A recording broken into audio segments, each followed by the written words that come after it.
Hadirin sekalian, hello, good afternoon everyone. Go Cardinal.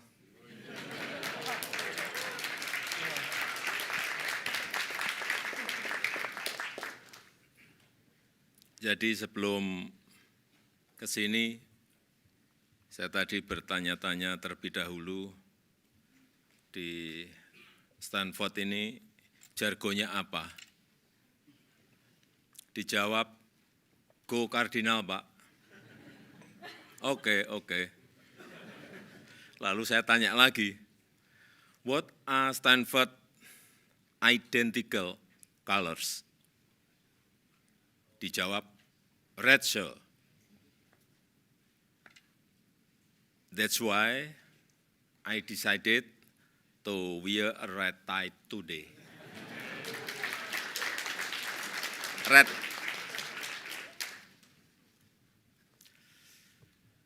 Do I look like a member of Stanford family now?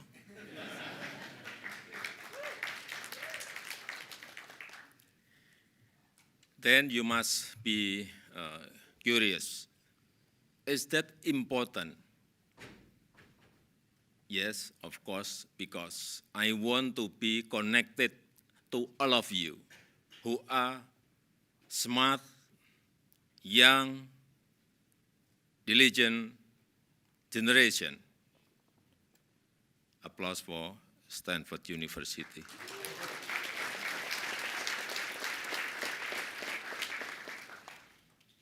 Nah, itulah pentingnya terkoneksi sesama manusia. Begitu juga dengan terkoneksi dengan alam. Dan kita tahu dunia kini tengah sakit, perubahan iklim, transisi energi adalah isu yang sangat mendesak. Namun yang menjadi pertanyaan, apakah negara-negara di dunia memiliki komitmen untuk bertanggung jawab dan mengambil peran? Untuk Indonesia tidak perlu ragu dan tidak perlu dipertanyakan komitmen kami. Indonesia walk the talk, not talk the talk.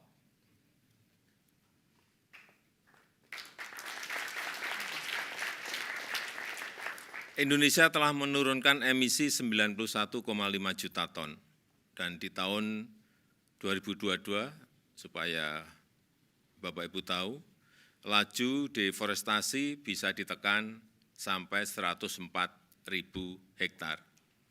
Kemudian kawasan hutan juga direhabilitasi seluas 77.000 hektar. Hutan bakau direstorasi seluas 34.000 hektar. Hanya dalam waktu 1 tahun. Namun, ini saya sampaikan di mana-mana, setiap ketemu yang namanya investor, baik Indonesia maupun negara berkembang lainnya, mengenai pendanaan dan transfer teknologi. Ini selalu menjadi tantangan besar. Karena memang kita butuh investasi yang sangat besar, serta transfer teknologi dan kolaborasi. Inilah yang menjadi tantangan dan sering menyulitkan negara-negara berkembang. Karena itu Indonesia ingin memastikan bahwa transisi energi juga menghasilkan energi yang bisa terjangkau oleh rakyat, bisa terjangkau oleh masyarakat. Namun kita tahu semuanya sampai saat ini, yang namanya pendanaan iklim masih business as usual. Masih seperti commercial banks. Padahal seharusnya lebih konstruktif, bukan dalam bentuk hutang yang hanya akan menambah beban negara-negara miskin maupun negara-negara berkembang. Padahal sebagai contoh Indonesia Tadi saya mungkin belum menyampaikan yang belum tahu Indonesia. Indonesia itu memiliki 17.000 pulau, memiliki penduduk hampir 300 juta, memiliki 714 suku yang berbeda-beda tradisi dan budayanya, dan memiliki lebih dari 1.300 bahasa daerah. Dan Indonesia memiliki potensi energi hijau yang sangat besar, yang bisa dimanfaatkan untuk kelestarian bumi.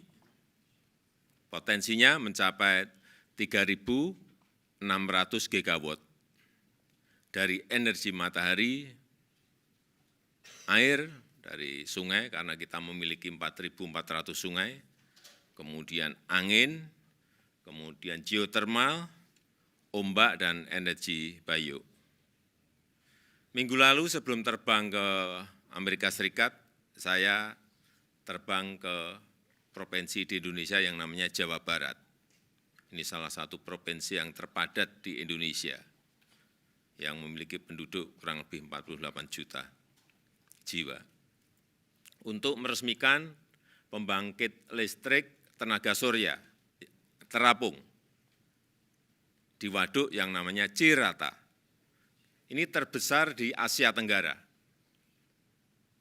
Pembangkit listrik tenaga surya yang kita miliki baru saja kita buka dengan kapasitas 192 megawatt.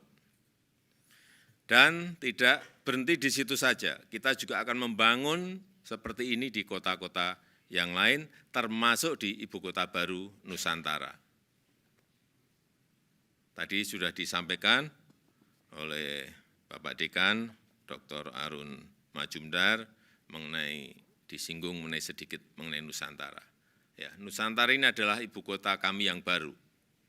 Sebuah kota pintar berbasis hutan, 70% areanya hijau, area hutan, dan kita nanti akan menggunakan juga energi hijau dari matahari dan dari hidro, dan supaya saudara-saudara tahu bahwa yang pertama kali kita bangun saat akan membangun ibu kota Nusantara ini adalah membangun Nursery Center, membangun Botanical Center yang berkapasitas 15 juta bibit pohon per tahunnya, 15 juta bibit pohon per tahunnya.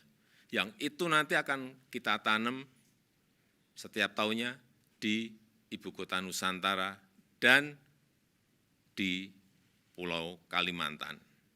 Inilah showcase transformasi Indonesia, dan tahun depan Indonesia berencana akan merayakan hari kemerdekaannya di Nusantara untuk menunjukkan bahwa kita telah memiliki ibu kota baru, meskipun mungkin selesainya ibu kota ini baru 15 atau 20 tahun yang akan datang.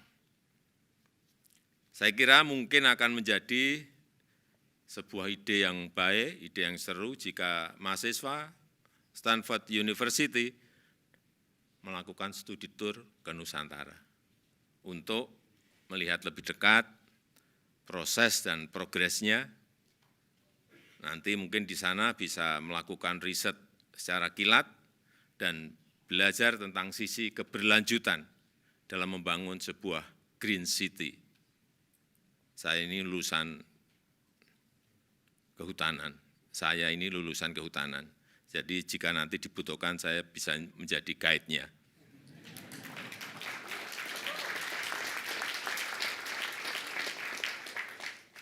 Kalau ada yang tertarik silahkan tunjuk jari.